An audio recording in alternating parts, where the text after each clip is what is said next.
तो एक तरफ सौगातें दिल्ली की जनता को मिली, तो वहीं आपको बता दें आज दिल्ली में भारतीय जनता पार्टी की बैठक होनी है। विधानसभा चुनाव को लेकर यह बैठक होगी जहां पर मंथन किया जाएगा। तो विधानसभा चुनाव को लेकर भारतीय जनता पार्टी की आज बड़ी बैठक होनी है और इस बैठक में चुनाव को लेकर रणनीति तैयार की जाएगी।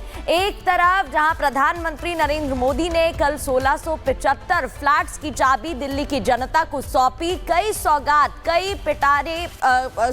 अपने पिटारों में लेकर वो आए थे, तो वहीं दूसरी ओर विधानसभा चुनाव को लेकर ये बैठक होनी है जहां बीजेपी अब चुनाव को लेकर तैयारी कर रही है। दिल्ली के सभी बीजेपी सांसद इस बैठक में मौजूद रहेंगे और रणनीति तैयार की जाएगी। बड़ी बैठक बताई जा रही है और चुनाव के लिहाज से उतनी ही महत्वपूर्ण भी है।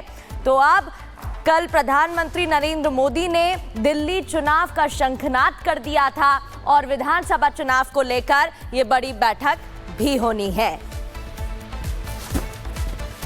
तो एक तरफ दिल्ली में बीजेपी की बैठक होगी तो दूसरी तरफ दिल्ली बीजेपी ने फिर से एक पोस्टर जारी कर दिया है और इस पोस्टर के जरिए आम आदमी पार्टी पर हमला बोला गया है। लगातार देखिए अब दिल्ली में पोस्टर वॉर देखने को मिल रहा है। एक के बाद एक पोस्टर के जरिए आम आदमी पार्टी पर बीजेपी हमला कर रही है। तो आम आदमी पार्टी बीजेपी का इसका जवाब देने से पीछे नहीं हट रही है। आम आदमी पार्टी भी लगातार बीजेपी को पोस्टर के जरिए ही जवाब दे रही है। इसी बीच ये पोस्टर आपको दिखा रहे हैं जो बीजेपी की तरफ से आज जारी किया गया है। पोस्टर के जरिए आम आदमी पार्टी पर निशाना साधा गया है और आपको बता दें कि कल प्रधानमंत्री नरेंद्र मोदी जब पहुंचे थे दिल्ली और इस दौरान उन्होंने भी आम आदमी पार्टी पर निशाना साधते हुए कहा था कि आम आदमी पार्टी दिल्ली के लिए आपदा है और उसी को लेकर यह पोस्टर आज जारी किया गया है।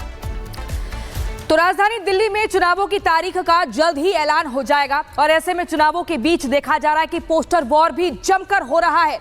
लेकिन इसी बीच एक नारे की भी एंट्री हो गई है, वो नारा जिसने बीजेपी के लिए ऐतिहासिक जीत के रास्ते खोले थे। जी हां, हम बात कर रहे हैं उसी नारे की जो उत्तर प्रदेश के मुख्यमंत्री योगी आदित्यनाथ ने हरियाणा और महाराष्ट्र में जाकर दिया था। आखिर क्या था वो, देखिए इस रिपोर्ट में।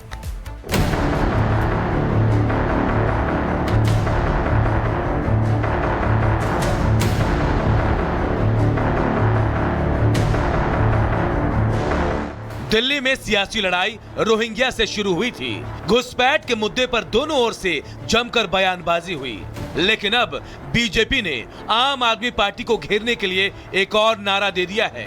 ये नारा भले ही बीते 2 चुनाव में इस्तेमाल हो चुका है, लेकिन इस नारे ने ऐतिहासिक जीत भी दिलाई। जी हाँ, बटोगे तो कटोगे। दिल्ली में विधानसभा चुनाव नजदीक है। हालांकि तारीखों का ऐलान अभी नहीं हुआ है, लेकिन सियासत जोरदार है। इसी कड़ी में आपको बता दें कि जहां एक तरफ पोस्टर वार बीजेपी वर्सेज आम आदमी पार्टी चल रहा है, तो दूसरी तरफ आपको बता दें राजेंद्र नगर में एक नारे की एंट्री हो गई है, ना बटेंगे ना कटेंगे। दिल्ली में शुक्रवार को यह पोस्टर अचानक सुर्खियों में आ गया। पोस्टर दिल्ली में लगा। पोस्टर में यूपी के सीएम योगी आदित्यनाथ दिखाई दे रहे हैं, साथ ही बीजेपी नेता आरपी सिंह भी दिख रहे हैं। लाइन लिखी है, इस बार ना बटेंगे ना कटेंगे। मतलब तय हो चुका है, दिल्ली में भी ना बटेंगे ना कटेंगे और बीजेपी इसी स्लोगन पर पूरा चुनाव लड़ेगी। जहां पर इस पोस्टर में आप देखेंगे इस बार ना बटेंगे ना कटेंगे के साथ बीजेपी के राष्ट्रीय प्रवक्ता आरपी सिंह और साथ में उत्तर प्रदेश के मुख्यमंत्री योगी आदित्यनाथ आपको दिखाई देंगे। नारे की शुरुआत हो चुकी है और दिल्ली में इसकी एंट्री हो चुकी है, लेकिन देखना यह होगा कि इस बार दिल्ली की जनता क्या कुछ कहती है। पहले हरियाणा विधानसभा चुनाव, फिर महाराष्ट्र विधानसभा में नारे की गूंज सुनाई थी।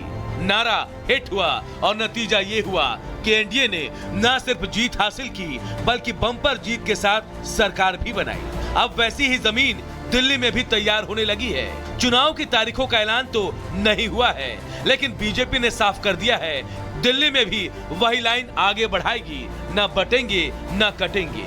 यूपी के सीएम योगी आदित्यनाथ की इन 2 लाइनों के साथ पीएम मोदी ने एक रहेंगे सेफ रहेंगे वाला फॉर्मूला दिया। इससे पहले पीएम मोदी ने शुक्रवार को अशोक विहार की झुग्गी बस्तियों में रहने वाले 1675 परिवारों को स्वाभिमान फ्लैट्स की चाबी सौंपी। तो आम आदमी पार्टी पर अपने चुनावी तर्कश से तीर छोड़ना शुरू कर दिया। सबसे पहले तीर था शीश महल। जिस शीश महल को लेकर अरविंद केजरीवाल पर कई आरोप लगे, उस पर मोदी ने बिना नाम लिए हमला बोला। मोदी ने कभी अपने लिए घर नहीं बनाया, लेकिन बीते 10 वर्षों में 4 करोड़ से अधिक गरीबों के घर, उनका सपना पूरा किया है। मैं भी कोई शीश महल बना सकता था। सवाल दिल्ली का है, मौसम चुनावी है, लड़ाई जीतने की है और पीएम मोदी ने साफ कर दिया है कि दिल्ली को आपदा से आजाद कराएंगे। राष्ट्र का निर्माण हो, इसलिए आपदा को हटाना और बीजेपी को लाना है। महाराष्ट्र और हरियाणा से अलग दिल्ली के चुनाव में कई और चीजें भी मायने रखेंगे। ऐसे में यह फॉर्मूला कितना सही बैठता है, ये देखना होगा। Bureau report, Republic Bharat.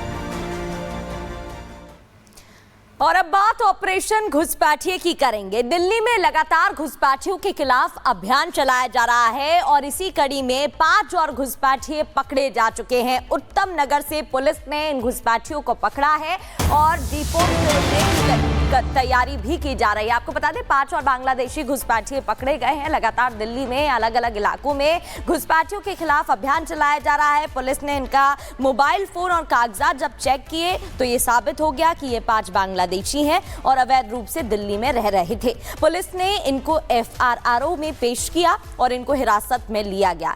इससे पहले एक और बांग्लादेशी पकड़ा गया था और आपको बताते अब तक कई बांग्लादेशियों को डिपोर्ट किया जा चुका है और इसके लिए अब बांग्लादेश सेल का भी इस्तेमाल किया जा रहा है। आपको बता दें इससे पहले एक और बांग्लादेशी डिपोर्ट किया जा चुका है और अब 5 और बांग्लादेशी डिपोर्ट किए जाएंगे। तो दिल्ली से 5 और बांग्लादेशी घुसपैठिए पकड़े गए। लगातार घुसपैठियों के खिलाफ अभियान दिल्ली पुलिस चला रही है। बांग्लादेश सेल का भी इसमें इस्तेमाल किया जा रहा है और मदद ली जा रही है।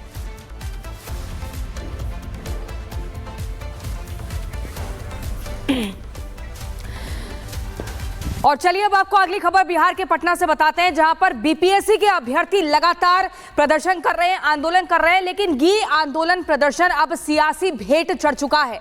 एक तरफ पप्पू यादव के समर्थक चक्का जाम करते हैं, रेल रोको आंदोलन की शुरुआत करते हैं, वहीं दूसरी तरफ जनसुराज पार्टी के मुखिया जो प्रशांत किशोर हैं वो भी आमरण अनशन पर बैठ गए हैं। कह रहे हैं जब तक कि मुख्यमंत्री मुलाकात का समय नहीं देंगे तब तक गांधी मैदान पर डटे रहेंगे।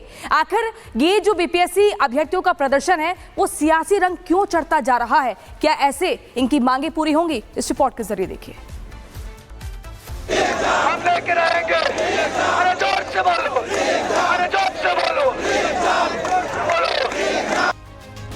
कभी चीटिंग तो कभी पेपर लीक और बीपीएससी अभ्यर्थियों के टूटते सपने, और इन टूटते सपनों पर सियासत बुनते राजनेता। जी हां, बिहार की यही कड़वी सच्चाई है।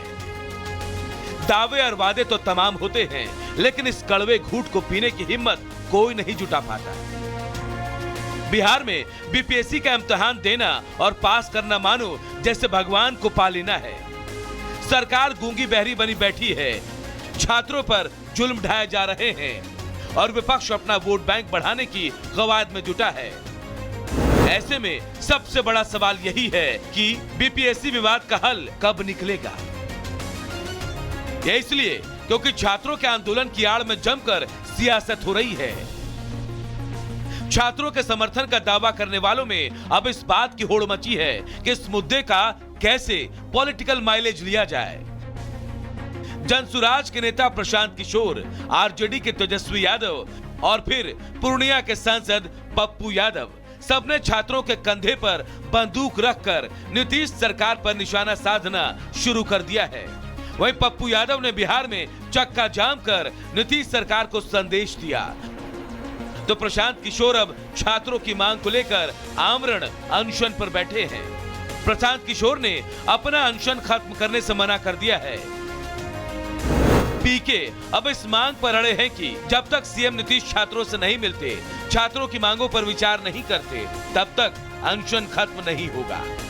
जिन बच्चों का एग्जाम पहले हो चुका है उनकी शिकायत है, बात उनकी होनी है मुख्यमंत्री से, और मुख्यमंत्री का अहंकार इतना है कि वो कह रहे हैं कि हम मिलेंगे नहीं, तो हम लोग की भी जिद है कि उनको मिलना ही पड़ेगा। और नहीं मिलेंगे तो हम लोग भी यहाँ पर डटे हुए हैं, जो करना है कीजिए। आपको बता दें कि इससे पहले प्रशांत किशोर छात्रों के साथ विरोध प्रदर्शन में शामिल हुए थे, लेकिन जब पुलिस ने लाठीचार्ज किया तो प्रशांत किशोर मौके से